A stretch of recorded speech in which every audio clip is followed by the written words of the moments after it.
අවසරයි ස්වාමීන් වහන්සේ. අතේරුවන් සරණයි. ගෞරවනීය ස්වාමීන් වහන්සේ නමක් ඉල්පත් කළ තුනකට පුළුවන්. ස්වාමීන් වහන්සේ මුලින්ම පහළ වෙන්නේ කර්මයේ සත්‍යවාද පහදා දෙන්නේ. මුලින්ම පහළ වෙන්නේ කර්මයේද සත්වයාද?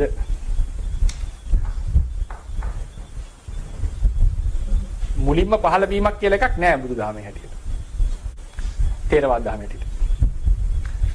ඒ කියන්නේ කෙනෙක්ට හිතෙන්න පුළුවන් ආරම්භයක් මම කියන්නම් තියෙනවා හොයලා වැඩක් නෑ එකක්. ආරම්භයක් තියෙනවා පේන්නේ නෑ. කො බුදුන්ට පේනුණා අපිට පේන්නේ නෑ. නැත්නම් බුදුන්ට පේනුනේත් නෑ. එහෙම වුණොත් එහෙම වෙනම ප්‍රශ්නයක් එනවා. ෆන්ඩමෙන්ටල් එරර් එකක් එනවා තේරවාදය ඇතුළෙම. බුදුරජාණන් වහන්සේගේ සර්වඥත්වය පිළිබඳ.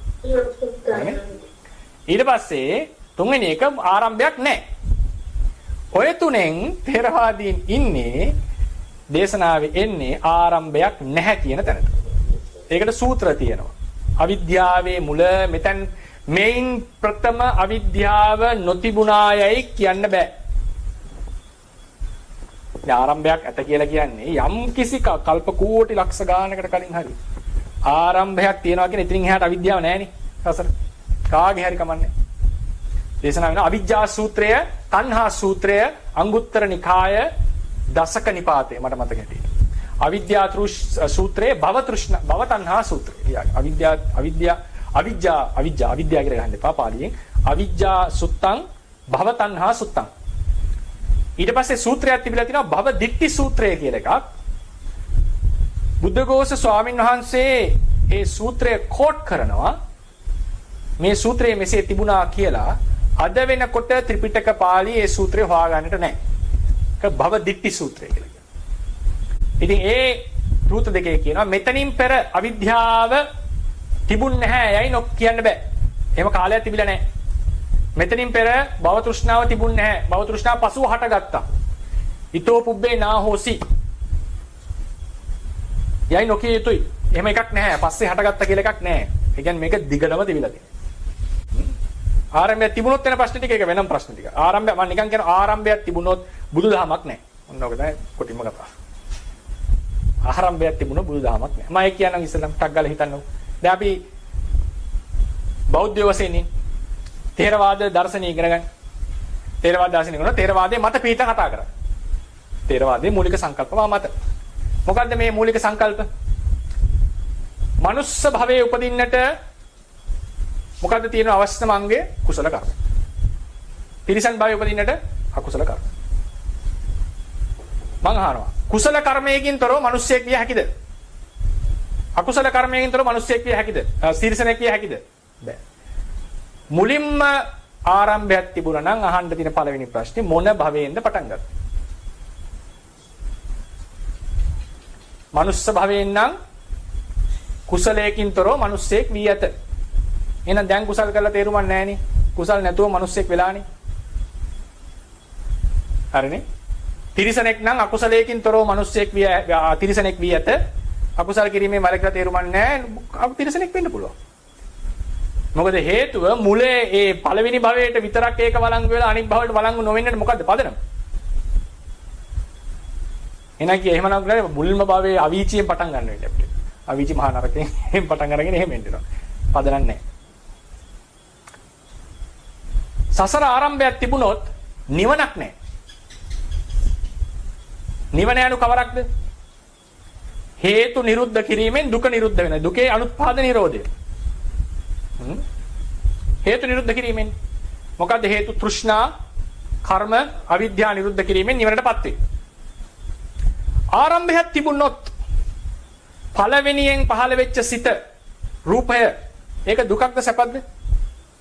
පංච උපාදානස්කන්ධය දුකක්. දුකක පහළ වීම. පළවෙනි දුක පහළ වෙලා තියෙන්නේ බලන්න. පළවෙනි දුක පහළ වෙලා තියෙන්නේ අවිද්‍යාව, තෘෂ්ණා, කර්ම කලින් තිබිලාද? නැහැ. හේතුන්ගෙන් තොරව දුක හටගෙන ඇත. දැන් ඔන්න අපි මහන්සිලා රහත් වෙනවා මේක කෙලිස් කපලා. දැන් කොහොමද අපි ගැරන්ට් කරන්නේ? දැන් කෙලිස් නැති වෙලා නිවන් දැක්කනේ. කවදා හරි දවසක මේ ස්කන්ධයෝ නැවත හටගන්නේ නැද්ද? ඇයි පළවෙනි එක හටගෙන තියෙන හේතු රහිතව? පළවෙනි ස්කන්ධය පහළ වෙනවා. ස්කන්ධයක් තියෙනවනේ මුලින්ම. ඒ පහළලා තියෙන අවිද්‍යාව තෘෂ්ණා කර්ම තිබිලාද? නෑනේ. කෙලින්මනේ පහළලා තියෙන්නේ. දැන් අපි අද රහත් වෙනවා කියලා කියන්නේ අවිද්‍යාව තෘෂ්ණා කර්ම දුරු කරාමනේ දුක කෙලවර කරන්නේ. ඔන්න රහත් වුණා කියලා හිතන්නකෝ. දැන් අවිද්‍යාව තෘෂ්ණා කර්ම නෑ. කවදා හරි දවසක මේ సంతානේ නැවත හටගන්නේ නැහැ කියලා ගැරන්ට් කරන්න පුළුවන්ද අපිට? ඇයි පළවෙනි දුක පහළලා තියෙන හේතුව නැතුව නම් ආයෙ පටන් ගන්න පුළුවන් නෙමෙයි. නිවනක් නැහැ. ඒ නිසා ඒක වැදගත් ප්‍රශ්නයක්, විසඳ ගන්න ඕන ප්‍රශ්නයක්. සසර මුලක් තිබුණොත් බුදුදහමක් නැත. ඒ නිසා බුදුරජාණන් වහන්සේ පුබ්බාකෝටි නපඤ්ඤායති කියලා කියන්නේ පැනවෙන්නේ නැහැ. බැලුවට පේන්නේ නැහැ කියන එකක්වත් බලලා වැඩක් නැහැ කියන එකක්වත් නෙමෙයි. නැහැ. තිබුණොත් දේශනාවල පදනම් නැහැ. පළවෙනි භවය උත්තර දෙන්නට බෑ. දිවනටපත් වුණාම නැවත දුකට උපදීද? ස්ථිර උත්තරයක් නැහැ. පළවෙනි නාම රූපයන් අහේතුකව හටගත්තේ පළවෙනි නාම රූපය අසංකතයි. අසංකත නාම රූපය බිඳෙන්නේ ඇයි? ප්‍රශ්න ගොඩක්. බුදුදහමේ පදනම් නැති වෙනවා. නමුත් මේක කොච්චර කිව්වා සමහරලාවට හිතට දැනෙන්නට පුළුවන්. කොහොමද මේක වෙන්නේ? ආරම්භයක් නැතුව යන එකක් වෙන්නේ කොහොමද? ඕක තමයි මම පොඩි අතිරේක යන තෝමස් ඇක්වයිනස් කියලා හිටියා මේ කතෝලික පූජකෙක්. Thomas Aquinas God, existence of God, දෙවියන්ගේ පැවැත්ම විස්තර කරන්නට ගෙනාපු තර්ක පහක් තියෙනවා. ඔය වල තියෙන පදනම තමයි ඒකට කියනවා රිග්‍රෙෂන්. ඒ කියන්නේ කවුන්ට්, ඒ කියන්නේ මුලක් නැති ක්‍රියාවලියක්. මේක රිඩියුස් කරන් ගියාම දැන් උදාහරණයක් මෙයාගේ අම්මා මෙයාගේ අම්මා මෙහෙම යනවනේ පිස්සරට. පස්සට.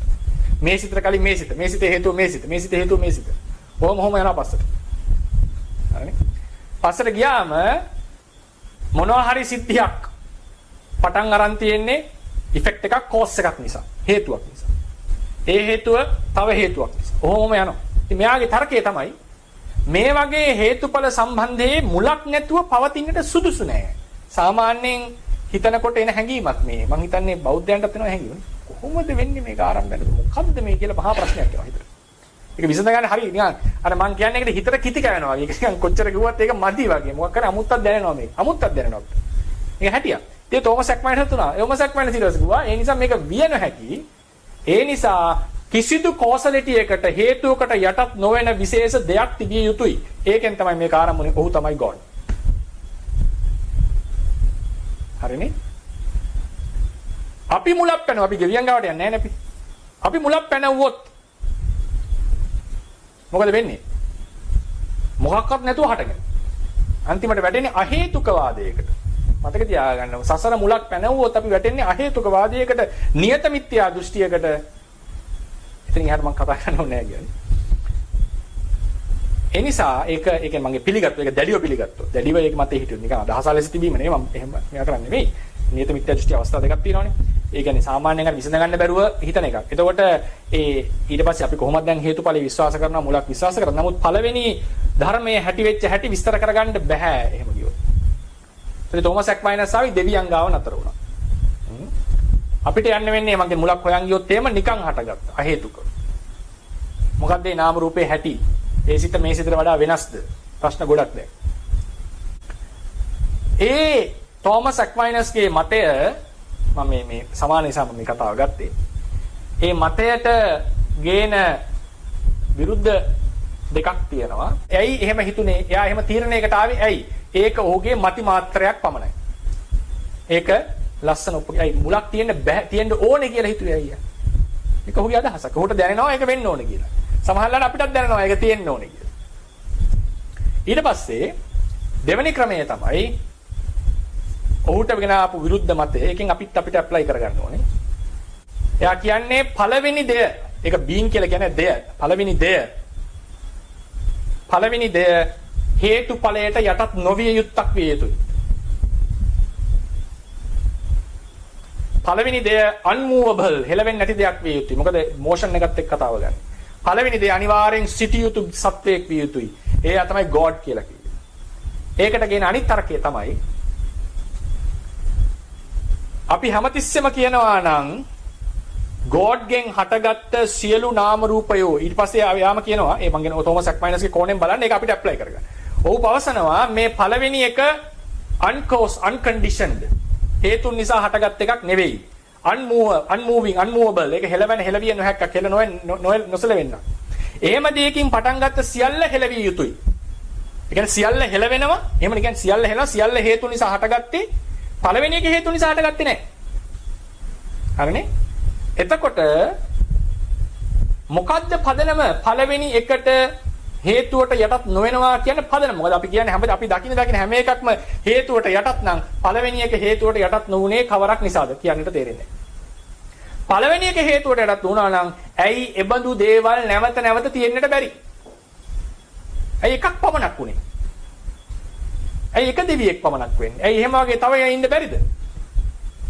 දැන් බලන්න. අපි කියනවා හේතුවට සලටයි හැම චිත්තයිසිකයක්ම හැම රූපයක්ම හේතුඵල සම්බන්ධයට යටයි. ඇයි පළවෙනි නාම රූප දෙක විතරක් හේතුඵල වලින් තොරව හටගත්තේ කොහොමද? ඒකට හටගන්න පුළුවන් නම් ඇයි පස්සේ හේතුඵල වලට නාම රූපයක් හටගන්න හේතුඵල වලින් තොරව හටගන්නට බැරි? බුදුරණන් වහන්සේ කොහොමද හටගන්න සියල්ලම බිඳෙනවා ආදී ලෙසට දේශනා කරේ එසේනම්? ඒ නිසා තේරවාදයේ හැටියට ආරම්භයක් නැත. කොහොමද මේක තේරුම් ගන්නේ? මේක විසඳෙන්නේ නැද්ද? විසඳෙනවා. ඒක විසඳෙන්නේ කාංකා විතරන විසුද්ධි අවස්ථාවේ. මම දැන් ලොකු දේශනාවක් කරා අන්තිමට. මේ ඒතරක් තියෙන අර්ථය මෙහෙමයි. යම් කිසි ධර්ම પરම්පරාවක ආරම්භයක් නැතිනම් මම නම් if කියලා ගන්න. නැතිනම් කිසිම විටක එහි ආරම්භයක් නැති බව ප්‍රත්‍යක්ෂ කළ නොහැකි. ආරම්භයක් ඇතිනම් බලන්න පුළුවන් මුල. ආරම්භයක් නැතිව ප්‍රත්‍යක්ෂ කරන්න ඕනේ. බලලා පුළුවන් ප්‍රත්‍යක්ෂ. කොච්චර බැලුවොත් නෑ කොච්චර බැලුවොත්. තව හිතනවා. තව ගියොත් තියෙද කොච්චර බැලුවොත් ආරම්භයක් නැතිනම් ඒක ප්‍රත්‍යක්ෂ කරන්නට බෑ. මුල ඒ කියන්නේ මුලක් නැහැ නේද? කොච්චර බැලුවත් ප්‍රත්‍යක්ෂ කරන්න පුළුවන් නෙවෙයි. ආරම්භයක් නැති ධර්ම પરම්පරාවක ආරම්භයක් නැති බව තේරුම් ගන්න තියෙන එකම ක්‍රමය ආරම්භයක් තිබිය නොහැකි කියන අවබෝධයට පැමිණීම. ආරම්භයක් තිබිය හැකි සම්භාවිතාවක් නැහැ කියලා තේරුම් ගැනීම. ඒක තමයි එකම ක්‍රමය.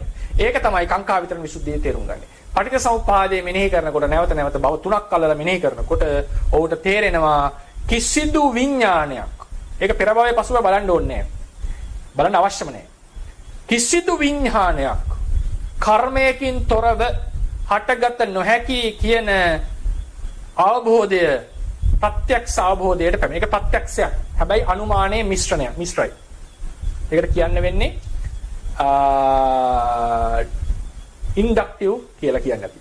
ඒ කියන්නේ යම් කිසි කොටසක් දිහා නැවත බලලා සාම්පලයක් දිසා ඒක ජෙනරලයිස් වෙනවා හිතට. ඒක කොච්චර සාධාරණද කියලා අහුවොත් ඒක ඒ වෙලාවේ යෝගියාට හිතට ප්‍රත්‍යක්ෂව දැනෙන දෙයක්.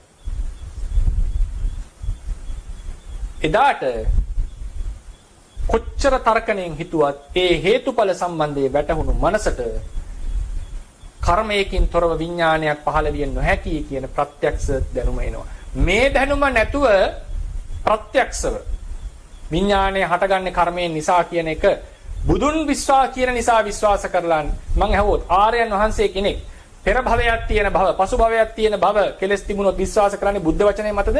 තමන් අවබෝධ කරගෙන. තමන් අවබෝධ කරගන්න නැත්නම් ආර්ය භාවයේ ප්‍රශ්නයක් නේ. ඒක තමන් අවබෝධ කරගන්න. ඒක තමන්ගේ දර්ශනයක්. ඒක ඇති කරගන්නේ කාංකා විතරන විසුද්ධියේදී.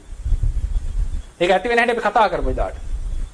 එතකොට මේක තමයි ඒක අවබෝධ කරගන්න ක්‍රමය මුලක් නැති බව අවබෝධ කිරීම. මුලක් තිබීමේ සම්භාවිතාවක් නැහැ කියලා අවබෝධ කිරීමෙන් තමයි සසර මුලක් නැහැ කියලා